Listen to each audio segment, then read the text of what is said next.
guys, this is your 5.6 notes, and today we're going to move into how to solve equations and inequalities that have fractions in them. Please take some notes as we go through this, and we're kind of moving into something a little bit more challenging because we know how to add, subtract, multiply, and divide these fractions, but now we're going to put them in equations and inequalities.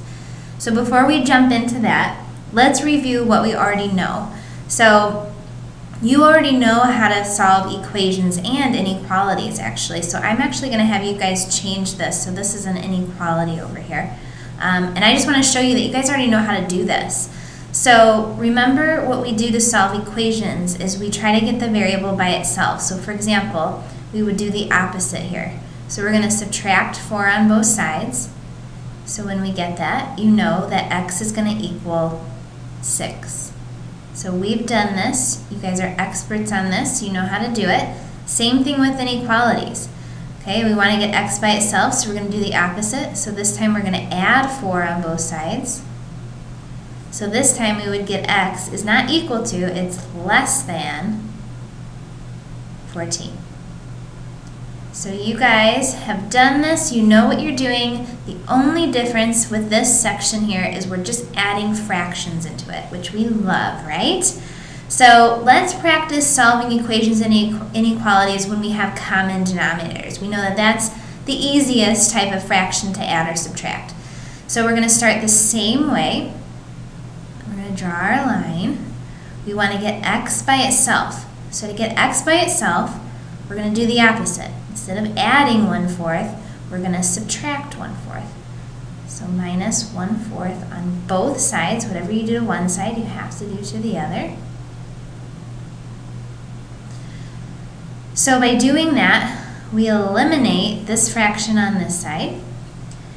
And now x is all by itself. 3/4 minus 1/4 is going to give us 2/4. Remember, you don't add or subtract the bottom. But we know we always have to simplify at the end. So if I simplify this fraction, remember you can do your ABC button, or you can do it by hand, divide both by 2. But our final answer is going to be 1/2. Okay, so hopefully you're seeing it's very similar to what you already know, but we just have to add that fraction in there. Alright, so now we have an inequality, same process. Let's draw our line down the middle. So we want to get y by itself, so to do that we're going to add 5/7 on both sides. Add 5/7. So that eliminates this on this side. So now let's see what we're left with. Y is all by itself, which is what we wanted, is greater than 1/7 plus 5/7 is going to give us 6/7. And then we always look to see if we can simplify. You can check your ABC button or your fraction button, but there's nothing that you can divide by 6 or 7, so that is our final answer. Okay, so those are the easy ones. Those are the like fractions. Let's see what it's like when we have unlike fractions. Remember, when you have unlike fractions, that just means that you have to solve for the LCD. Okay, and that's the first thing that you're going to do with these. Before you draw your line, before you do anything, let's rewrite this so that we have a common denominator. Okay, 2 and 4 is not going to work. Actually, it might be easier for us to just get them on one side first. So let's do that. So let's draw our line. We're going to subtract 1/2 to get it by itself, just like we did before. Do the opposite. So these are gone. So what I'm left with is x is less than or equal to. Now, this is where you should stop and say, wait, I don't have common denominators. So what I would do at this point is I would write 2 new fractions. And I'm going to figure out what my common denominator is. What are the multiples of each of these? If I kept going, the least common multiple or least common denominator would be 4. So I'm going to write 2 new fractions with 4 on the bottom. This fraction already has 4 on the bottom, so I'm going to keep my top the same. I might even cross it out once I've done, so I know I did it. This one, what do I have to multiply by 2 to get to 4? Well, it's going to be 2. Do the same thing on top. So my new fraction is 2 over 4. So now I have common denominators that I can subtract. So I'm going to rewrite it here.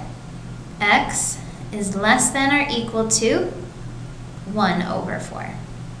Okay? So this is the extra step that you're going to have since we don't have common denominators for these ones. Okay? So let's try one more. Draw your line.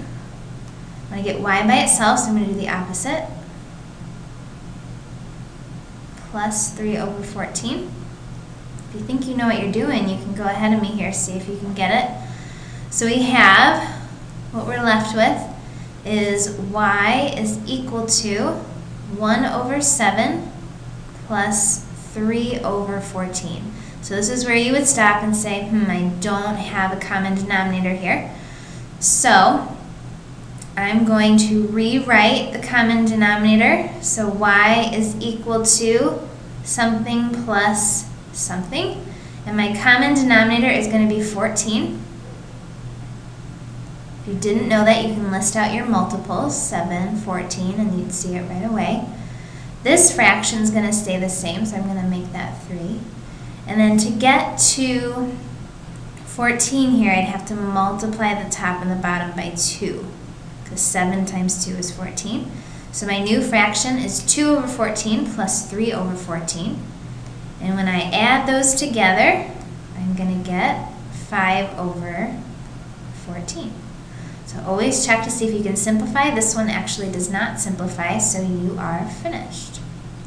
Okay, so like fractions are the easy ones, unlike are not so easy.